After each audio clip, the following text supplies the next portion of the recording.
buenas tardes. Pues es una satisfacción muy grande a un diálogo entre compañeros y amigos, algunos amigos de más tiempo, otros amigos más recientes, todos amigos. El tema que nos asignaron a la mesa es la transformación política de México. Y es interesante ver cómo se vinculan dos palabras muy importantes: política y transformación. La pregunta que se antoja es: ¿la política transforma? ¿Podemos transformar a la política a la vez? ¿Qué queremos transformar? ¿Por qué queremos transformar? ¿Para qué?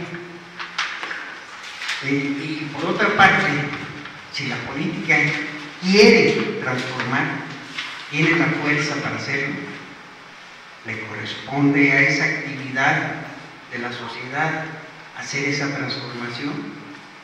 Y finalmente, ¿qué es lo que va a transformar?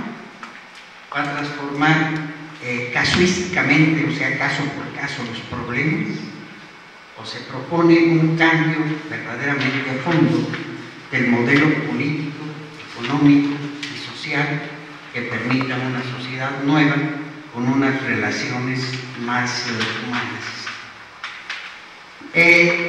Antes de darle lectura, voy a leer unos puntos. Quiero destacar algunos aspectos que nos servirían tanto para lo que yo voy a presentar como para lo que van a presentar mis compañeros. Creo que en el aspecto de política, los problemas y las aspiraciones que tenemos toda la población mexicana, pues es uno de los puntos que se tiene que ver forzosamente en política, los problemas nacionales. Otro aspecto desde el cual podemos analizar estos temas son los actores políticos. Casi siempre se piensa partir por el presidente del Congreso. No, la cabeza de la pirámide es la sociedad en general, la sociedad organizada. Los poderes y los partidos se organizan y se establecen en función de la sociedad, aunque se ha desvirtuado esto y quieren que la sociedad se organice en función de los partidos y de esto. Juntamente con los problemas nacionales, con los actores políticos, es importante analizar los sucesos, los fenómenos que se están dando.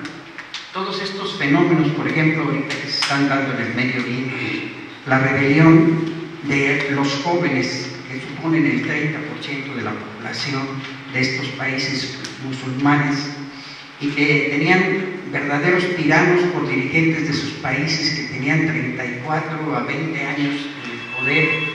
Y ustedes saben que el dinero y el poder corrompen a la mayor parte de las gentes.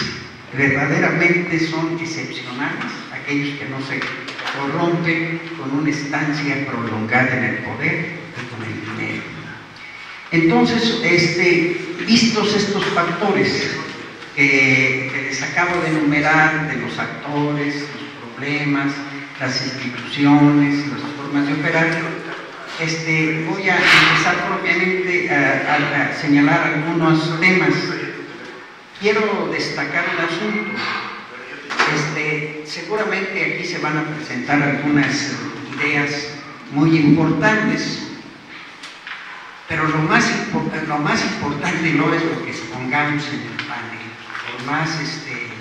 por más fundamentado que esté, o brillante o grandioso, sino cómo percibimos nosotros, qué preguntas nos hacemos y qué inquietudes nos llevamos.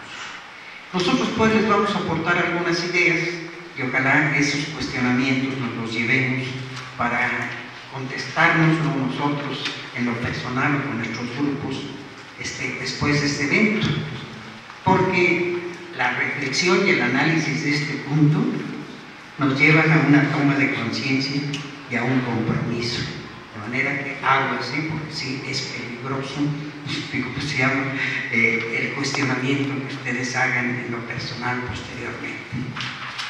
Vemos pues, ya entrando en materia muy rápidamente, lo voy a ser muy enunciativo por el tiempo, habrá en el tiempo las preguntas, podrá haber aclaraciones.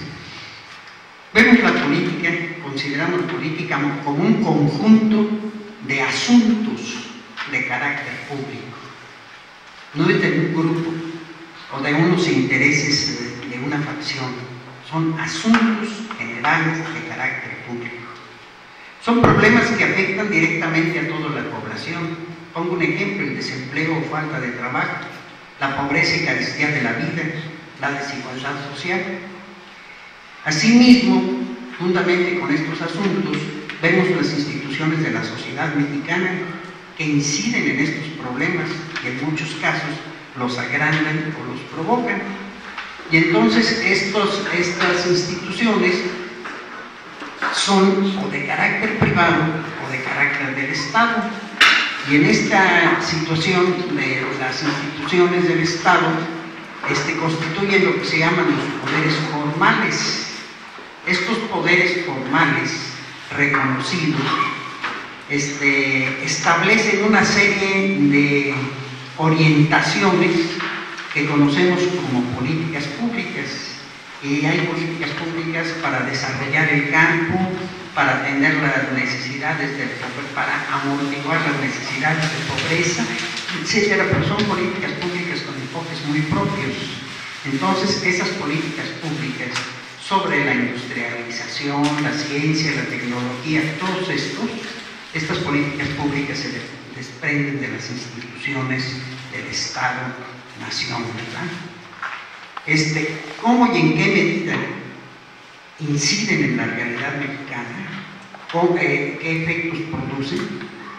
Entonces, pasamos a ver que estas políticas públicas y esta actuación del Estado, pues no se da así en el aire, sino se da frente a los actores sociales.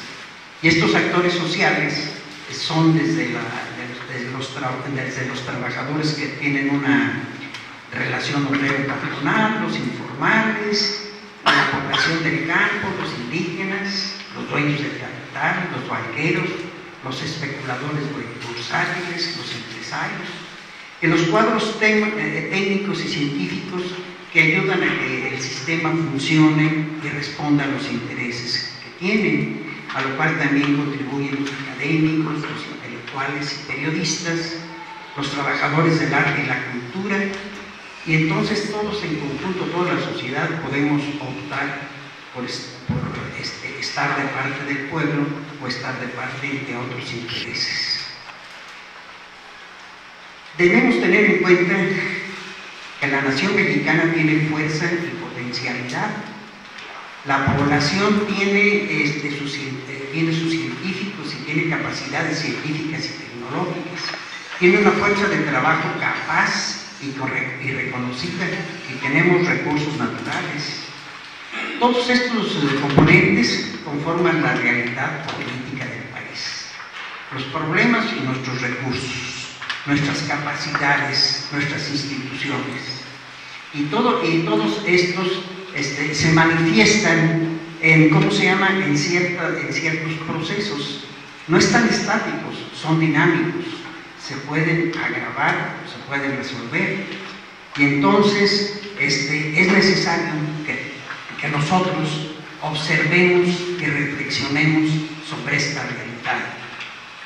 Esta reflexión, ya lo decía yo al principio, es un arranque para las personas en su toma de conciencia. Al analizar la realidad, nos quedan dos opciones. Decidimos que siga como está, que las cosas continúan por donde vayan, o queremos transformar. Nosotros primero estudiamos la realidad y después tomamos la opción de transformarla. El siguiente paso forzosamente es organizarnos para tener fuerza y capacidad mayor y de esta manera poder cambiar las cosas en forma conjunta o colectiva. Esta cuestión de reflexionar en grupo, de escuchar a los demás, de analizar con un criterio, con una profundidad, porque no es la apreciación nada más, a mí me parece, lo que yo creo, la política incluso está considerada como ciencia, y hay toda una institución de ciencias políticas a nivel mundial y varias universidades destacadas en este sentido. Entonces, pues, necesitamos saber qué representa pues esta política, que la política no es igual a elecciones, ni es igual a partidos, la política va más allá. La política se da todos los días, en todos los ámbitos de la sociedad mexicana. Y en esta política estas políticas obedecen a un proyecto de nación, y este proyecto de nación no es algo que alguien proclame, no es el proyecto de nación que presenta Muñoz Ledo o que presenta Andrés Manuel López Obrador. El proyecto de nación, el que se está ejecutando actualmente, es el que la clase política se enriquezca como negocio y como patrimonio de estos aspectos. Tengo algunos puntos sobre la transformación concretas que los leería en las preguntas y respuestas, y que son 8 o 9 puntos. Por su atención, muchas gracias, y esperamos que no los haya dormido demasiado esta hora. Gracias.